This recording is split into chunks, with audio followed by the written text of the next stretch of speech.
So the least of the flock. It says, Joel chapter 3, verse 10, it says, beat your plowshares into the swords, or beat your plowshares into swords. It says, in your pruning hooks into spears, let the weak say, I am strong. It says, hammer your plowshares into swords and your pruning hooks into spears, NLT. It says, train even your weaklings to be warriors. It says, assemble yourselves, KJV, assemble yourselves and come, all you heathen Gentiles. It says, and gather yourselves together around about all of the nations that were mentioned in Psalms 83, 1 through 6, that have taken crafty counsel. Those nations and the rest of the heathen nations. It says, assemble yourselves and come, all you heathen. Gather yourselves together round about thither. Cause thy mighty ones to come down, O Yahweh. Let the heathen be weakened and come up to the valley of Yahweh Shaphat. It says, for there will I sit to judge all of the heathen round about, all of the Gentiles that have conspired and took crafty counsel against the children of Israel, the people of Israel. This is ultimately why World War III is going to happen. You know, the other stuff is just, sides of the plate of the dinner. But the main course is because what they have done to the Israelites. So not only that, the way this man rules the earth in total wickedness. Another reason. It says, put ye in the sickle, for the harvest is ripe. Come get ye down, for the press is full. The fats overflow, for their wickedness is great. It says, multitudes in the valley of decision, for the day of Yahweh is near in the valley of decision. It says, the sun and the moon shall be dark, and the stars shall withdraw their shining. It says, Yahweh also shall roar out of Zion and utter his voice from Jerusalem, and the heavens and the earth shall shake, but Yahweh will be the hope of his people and the strength of the children of Israel. So shall you know that I am Yahweh, your power, dwelling in Zion. Dwelling in Zion. So that's I bring this prophecy out, Joel 3, and not only me, but the other prophets. They bring out Joel 3 to give you a sensible reason, a sensible reason on why Yahweh is ultimately going to destroy what the Bible calls Babylon. Now let's finish listening for a little bit. On the USS Cole, many died. Iranian forces killed and maimed hundreds of American service members in Iraq. The regime's proxies have continued to launch countless attacks against American forces stationed in the Middle East in recent years, as well as U.S. naval and commercial vessels in international shipping lanes. It's been mass terror, and we're not going to put up with it any longer. A short time ago, overnight, the United States and Israel launched strikes across Iran. One of those strikes was near the Supreme Leader's office. And that tolls are already starting to rise. One of the strikes also was in southern Iran, where it was at an all-girls school that was destroyed. At least 40 people have been killed in that. More than 40 others are hurt. President Donald Trump confirmed the U.S. is now involved in what he called major combat operations, pointing to Iran's nuclear and missile programs. Since then, Iran has launched its own attacks, causing several Middle Eastern countries to close airspace. Flights are being canceled, and world leaders are warning that this could escalate pretty fast. Some world leaders are condemning the strikes. Some are even praising it, but now the question is, what does this mean for international peace? This is a developing story. Now, like I said, you never know. You never know if it's propaganda, if it's another English term that I love. Another English term that I love. Besides, if you've been following my ministries, then you know one of my favorite English word, immortality. Immortality. But besides that word, another English word that I like, it's called polycrisis. Polycrisis. polycrisis. So you never know if it's propaganda, if it's polycrisis, or if it's just good old prophecy. But then again, Yahweh, who you call God, he controls everything.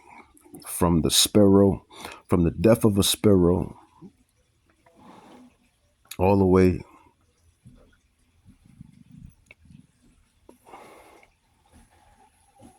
into the all the way unto the death of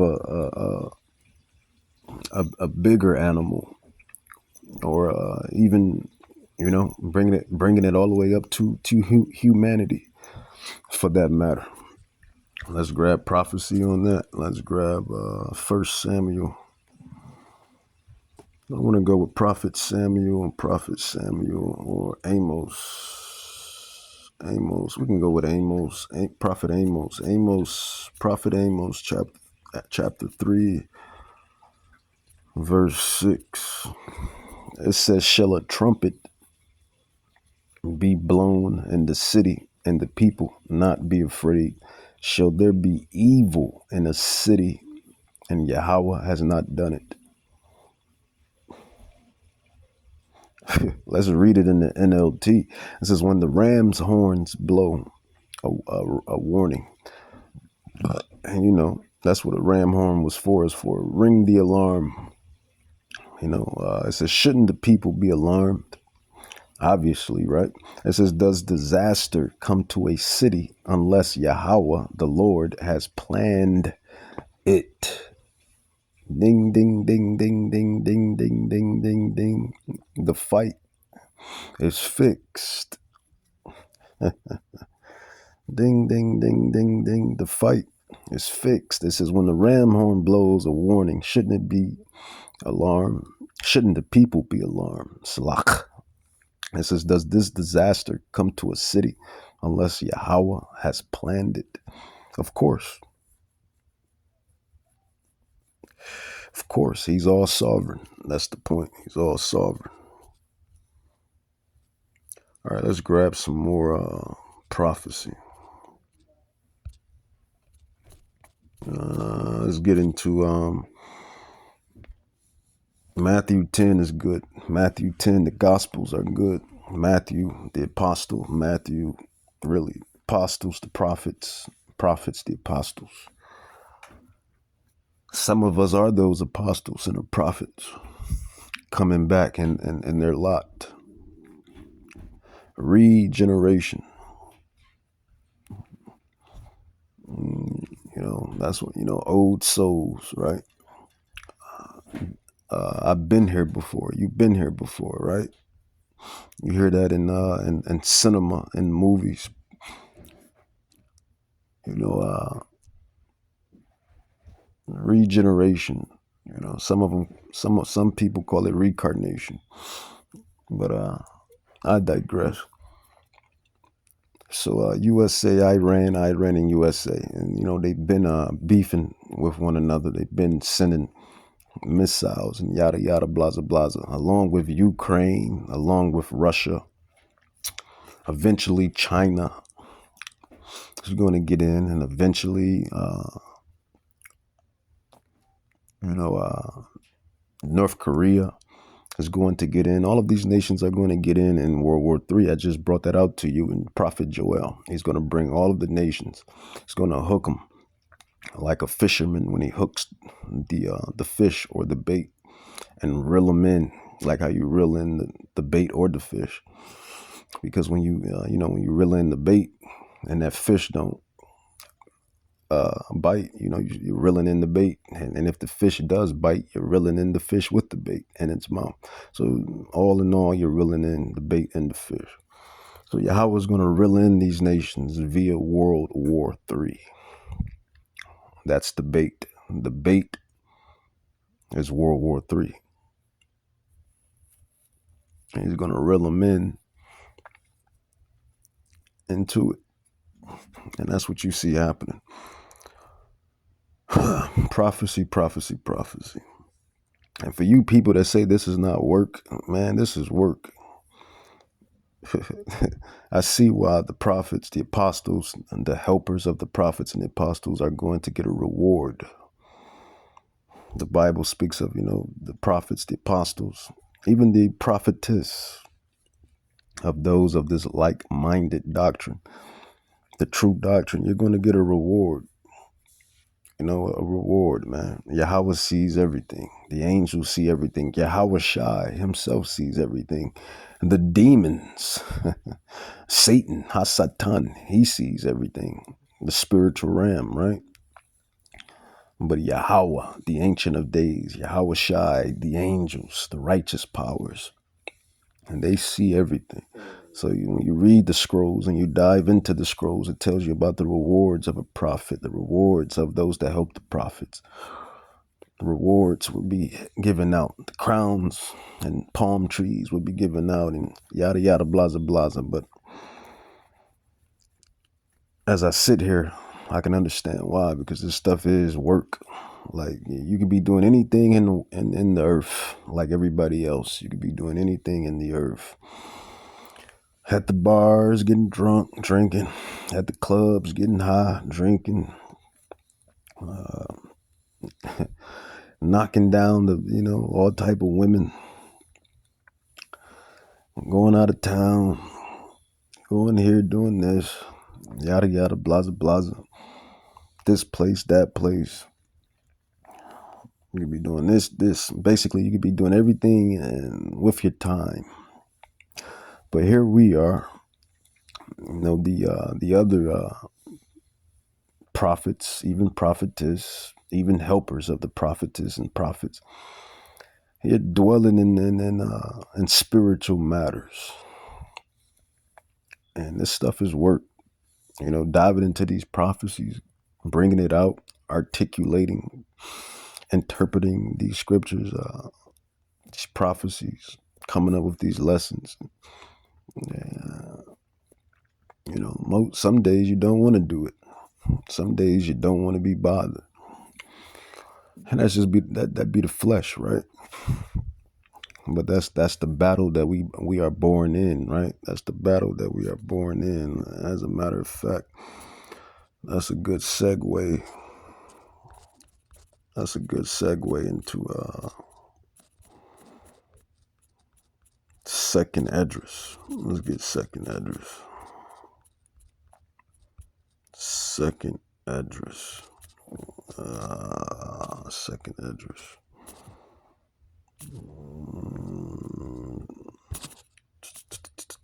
Bear with me, Yasharali Yahweh, the Second Esdras. Second Esdras. Let's grab it. Second Esdras. You know what? I'm just going to chat GPT it. Matter of fact, what's the name? Second Esdras. Second Esdras. Now, granted, what I mentioned, as long as you're abiding in the laws, the statutes, and commandments, those things that I mentioned is besides fornicating, just knocking down multiple women without the intentions on marrying them and being with them for life. Nah, you can't do that, Jake. Can't do that. That's sin. That's iniquity. Getting drunk, sin, iniquity. Getting high, drunk, sins, iniquities. But granted, you can do those things. Those things are not bad. Traveling, going out, doing this, doing that, going out, living a bit. That's not, as long as you're not going, going against the commandments and you're doing everything in righteousness, decency and order. That's not sin. But I was making a point. That was the whole point. I was making a point. Like, you could be doing anything like the rest of the world. Worried about worldly matters and worldly festivities. And don't get it twisted. I dabble in worldly matters from time to time in worldly festivities. But I still know what's most important. I still know what's most important, and that is the prophecies. That is the spiritual realm. the spiritual realm. So let's go with Second Esdras 6:54. Second Esdras 7, actually. Second Esdras 7. Second Esdras 7:50. What is that? 56, 57. 56, 57. Yeah, that's what it is. Second Esdras chapter 7, 56, 57. It says, for while we lived and committed iniquity, we considered not that we should begin to suffer for it after death. It says, then he answered me and said, the angel was talking to Ezra. If you're not familiar with the book of Ezra, you should go read it, the Apocrypha. 14 books of the Apocrypha, which means hidden. And once you read these scrolls, you'll understand why these damn devils, yeah, you guessed it, Esau, you'll understand why he took it out, the Bible destruction group, why they took out the Apocrypha. It says, then he answered me, the angel, getting a download from Yahweh to tell Ezra. It says, then he answered me and said, this is the condition of the battle which mortals, man that is born upon earth, shall fight, that if he be overcome, he shall suffer, as thou hast said. But if he gets the victory, he shall receive the thing that I say. For this is the life where Moses spoke unto the people while he lived, saying, choose the life that you may live.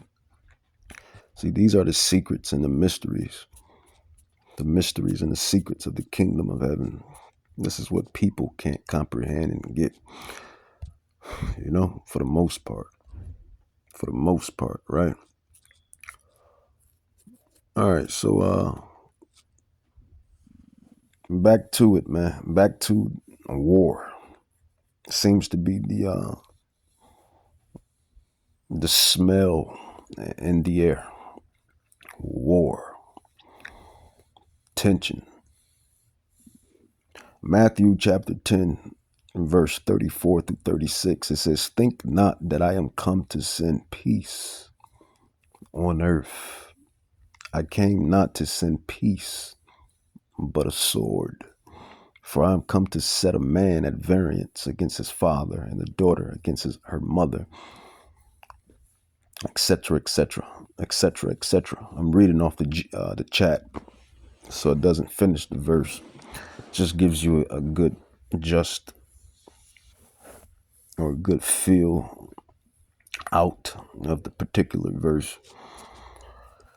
So let's read it down. It says, plain and scriptural. It says, not a literal sword. Well, that's a lie, because, people getting murdered. And little wars are happening in certain neighborhoods and burbs, the hood, slums, the ghettos, suburbs, tensions between folks, fallouts. And then that's a literal sword. And that's that goes part of the prophecy. That goes to the part of the prophecy. When he says he's not sending peace, all of that stuff adds up. It says not a literal sword, which is, like I said, I just debunked that, right? I just debunked that. It says Hamashiach is not promoting physical violence. The sword represents the vision caused by truth. Well, it's actually both. Chat. It's artificial intelligence. It's not real intelligence. The real intelligence is humans. It says Hebrews 4:12. It says the word of God is sharper than any two-edged sword. Truth separates belief, unbelief, obedience versus tradition, righteousness versus the world. It says truth brings conflict in a fallen world. It says when Hamashiach's teachings are followed seriously, families split, communities resist, systems of power feel threatened. The conflict is inevitable. It's the inevitable.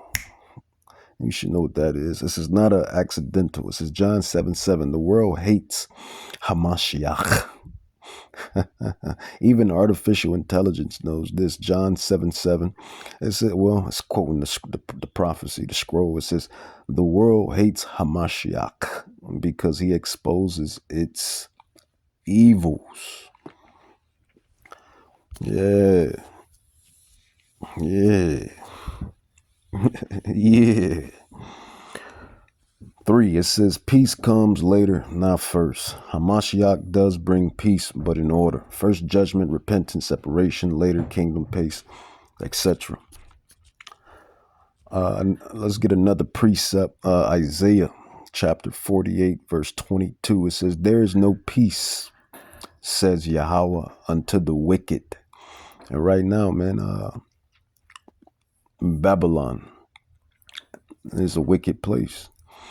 And the other nations that follow Babylon's philosophies, doctrines, ideologies, ways, traits, patterns. I mean, by default, you would be wicked as well. So there is no peace, said Yahweh, unto the wicked. Prophet Isaiah 48:22. Let's grab some more.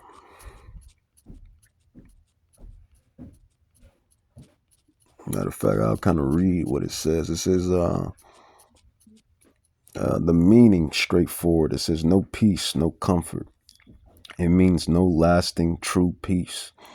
And that's what it is in this world. There's really no lasting, true peace. There's really no lasting, true peace. And that's just how it is on this side. Everything is always at war on this side. I mean, when you look at it from a human anatomy scale, everything is at war. I mean, your immune system is at war. Red blood cells is at war. This the way the society is set up. It's always, tension and wars. As far as like, you got to be the best in your class. Sports. Even though I love sports, it's still like a war type factor within that, right? And this place loves its sports. Babylon loves its sports. Colosseums. Rome, circus and bread and circus of Rome. Greece too, but Rome, more so Rome. Even down to actual MMA war. My point is, everything is always at war. When you look at the animal kingdom, they're always at war, tension. The gazelle has to be on its P's and Q's because of the cheetah. The cheetah got to be on its P's and Q's because of the leopard. The cheetah, the gazelle, the leopard, all got to be on their P's and Q's because of the lion.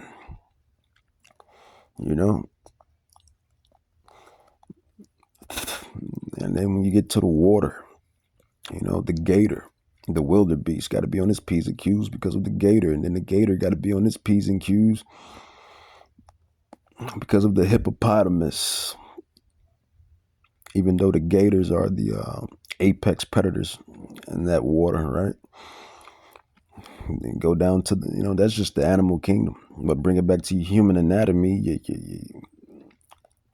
immune system, your lymphatic system, that war.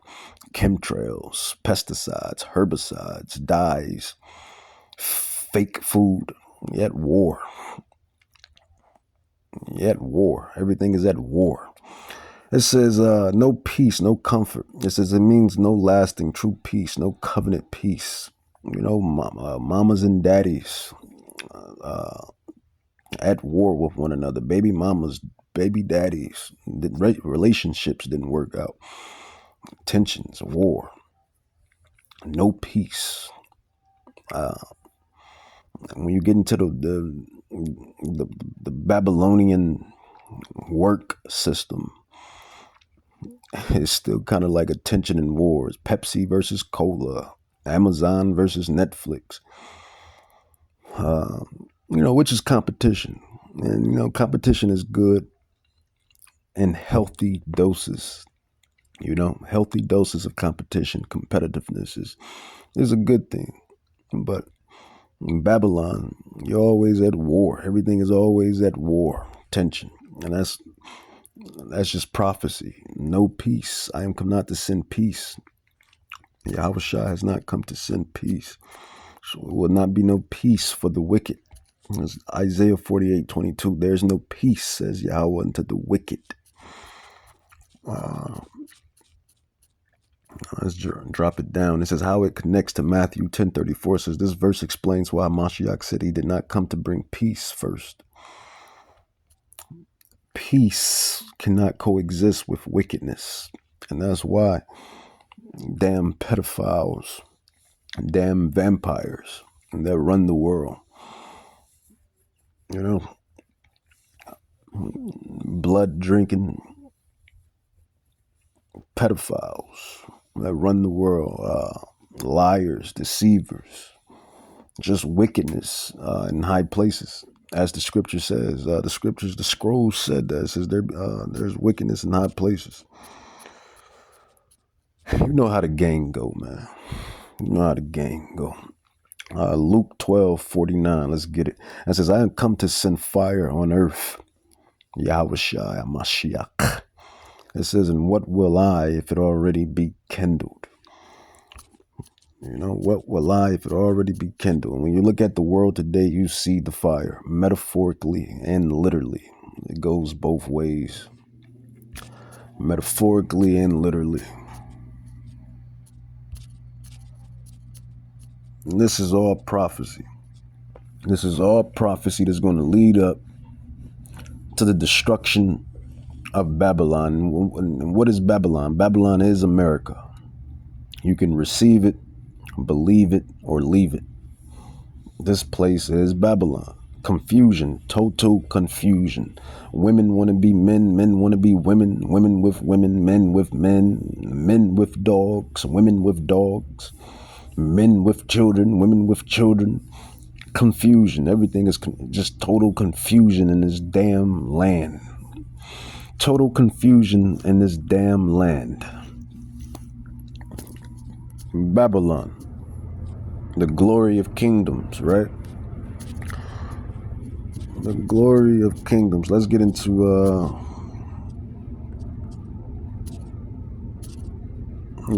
Revelations. Revelations chapter 18, verse 3. It says, for all nations have drunk of her wine, the wrath of her fornication, and the kings of the earth have committed fornication with her, and the merchants of the earth are waxed rich through her abundance and delicacies. It says, and I heard another voice from heaven saying, come up out of her, my people, that you be not partakers of her iniquities, and that you receive not of her plagues. For her sins, iniquities have reached unto heaven, and Yahweh has remembered her iniquities. Reward her even as she rewarded you. Double unto her, double according to her works. And the cup which she hath filled, fill to her double. How much she hath glorified herself and lived deliciously, so much torment, sorrow give her. For she says in her mind, her heart, I sit as a queen, I am no widow, and shall see no sorrow. And therefore shall her plagues come in one day, death, mourning, famine, and she shall utterly be burned with fire. For strong is Yahweh, Bahashem Yahweh Shai, who judges her. And that's talking about him. It's metaphoric and poetic. It's metaphoric and poetic. But it's talking about, when you filter out the prophecies and you filter out everything, it is talking about America. I mean, even a blind person can see this by now, right? And by now, you should be able to tell who is Babylon, the modern Babylon that Revelations is talking about. You should be able to see that now. It says, and the kings of the earth who have committed fornication and lived deliciously with her shall bewail her, lament for her, when they shall see the smoke of her burning, standing afar off of the fear of her torment, saying, at last, that great city Babylon, that mighty city, for in 1 hour is your judgment come. And I'll just leave it right there. I'll leave it right there, man. I'll leave it right there. Let's grab another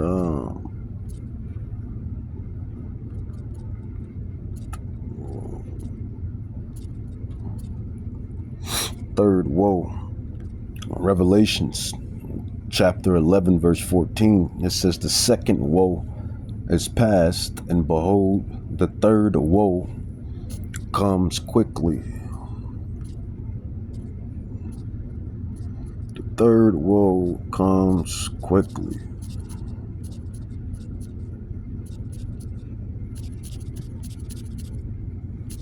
The third woe comes quickly.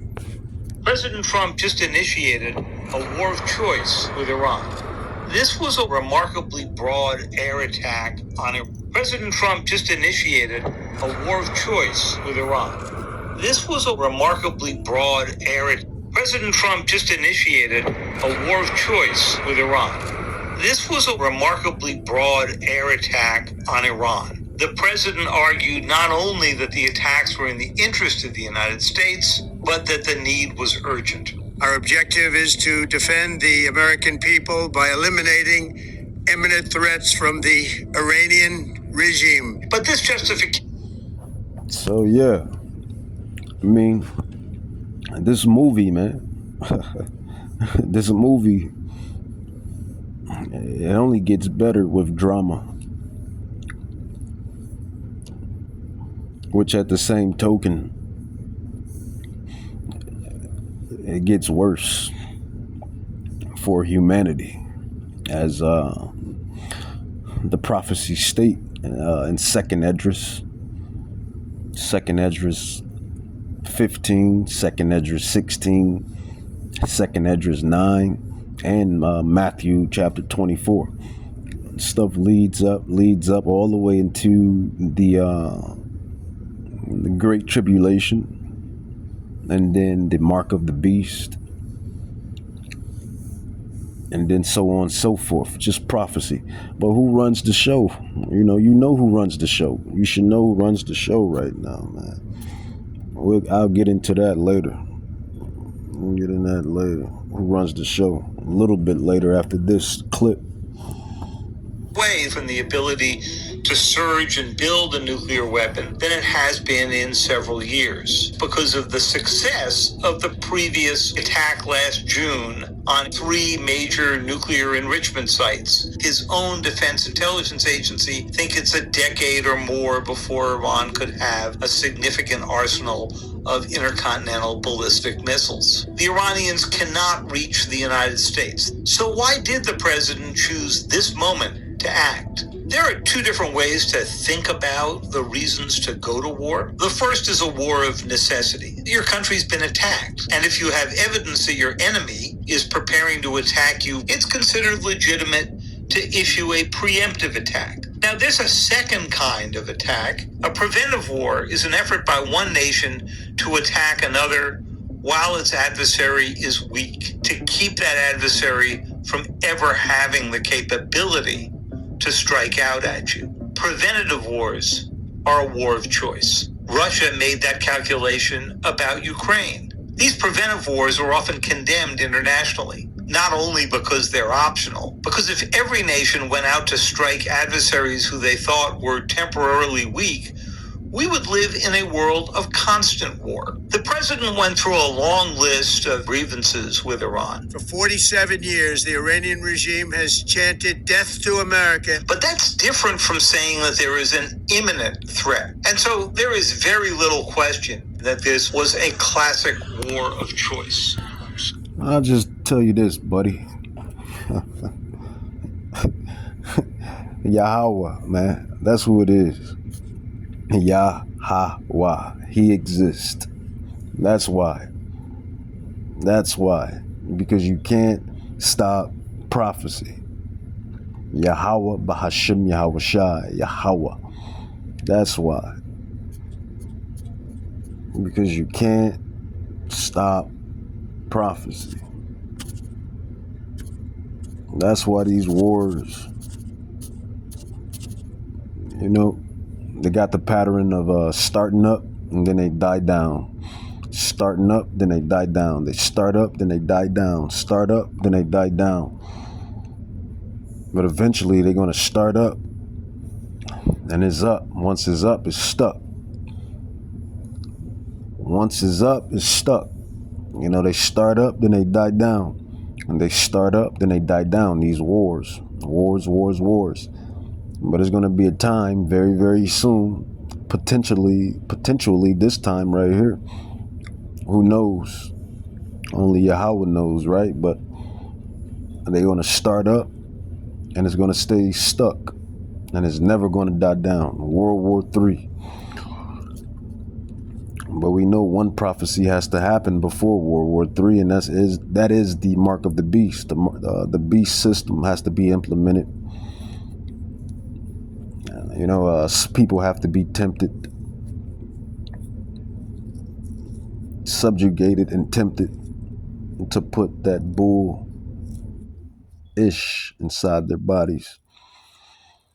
So we still got that prophecy. So we know World War III is not quite here just yet, but it's definitely on the borders. It's definitely creeping up. Right. But yeah, it's gonna come a time where when it's up, it's stuck, and it's gonna stay there. It's gonna be war. All of these nations are gonna be warring with one another, which is World War III, the Third World War. And he was trying to understand why would Trump or any of these world leaders and everything else. I mean, really, they are puppets for the puppet master or masters, which is your Rothschilds.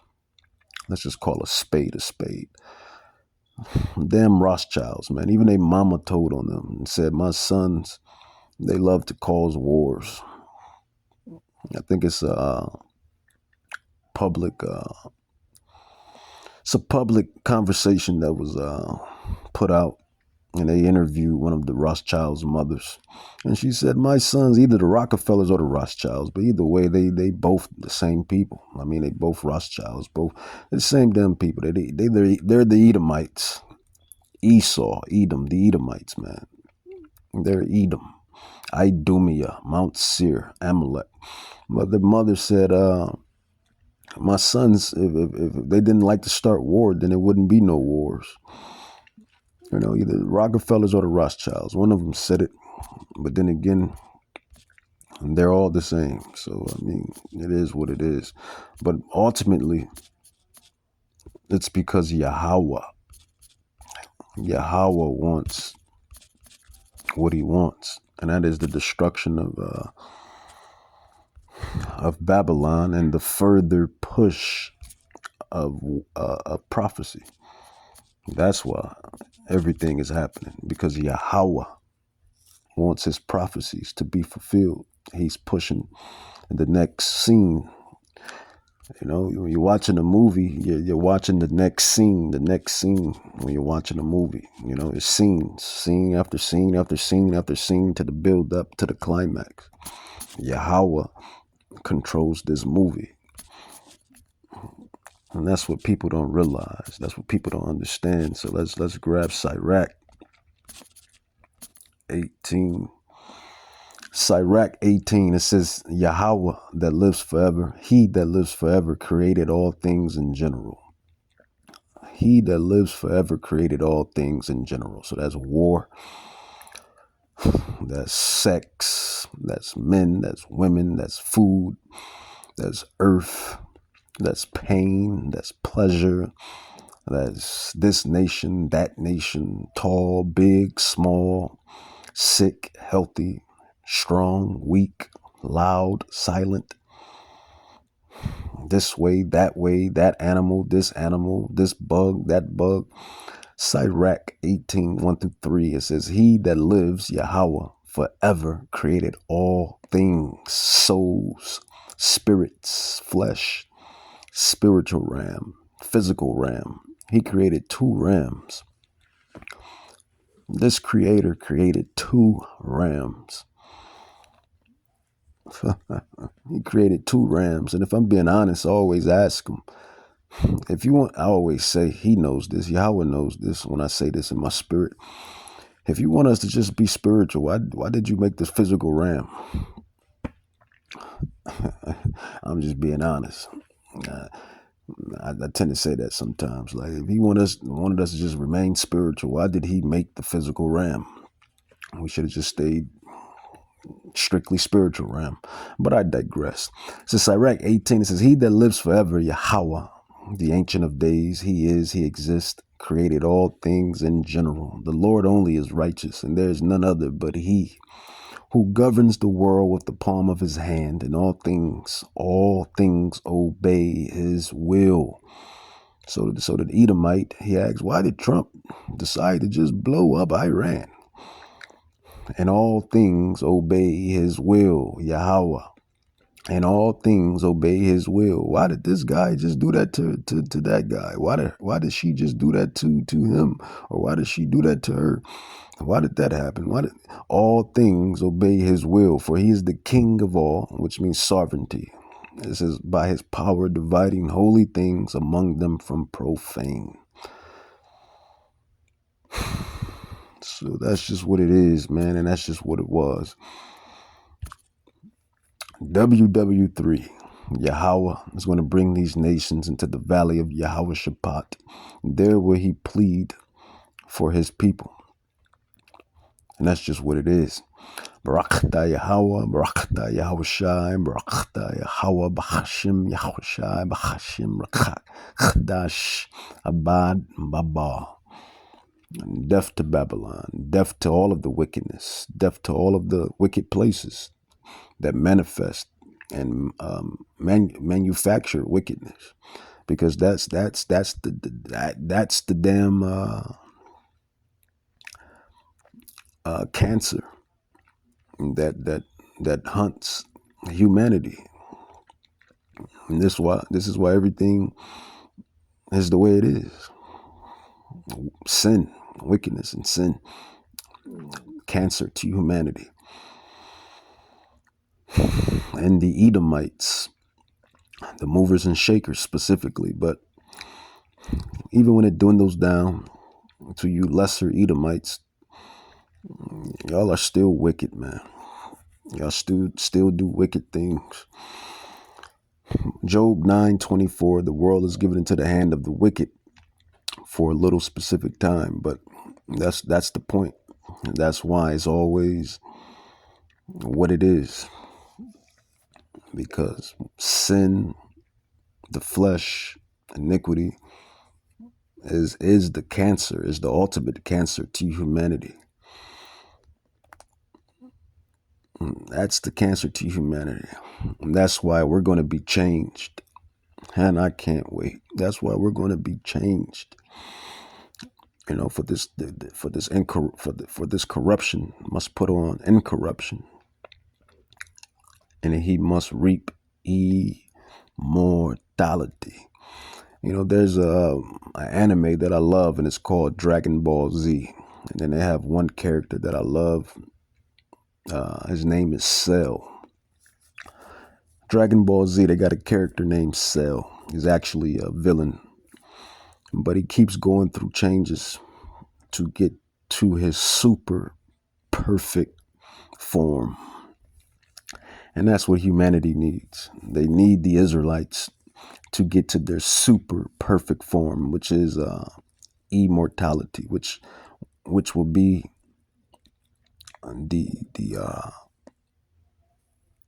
the sight of God's being amongst earth. You know, perfection, super perfect form. That's what society needs. That's what the world needs. And that's why Yahweh Shai, Hamashiach, Yahweh, via Yahweh, they're going to change the bodies. They're going to defeat sin. They're going to defeat iniquity.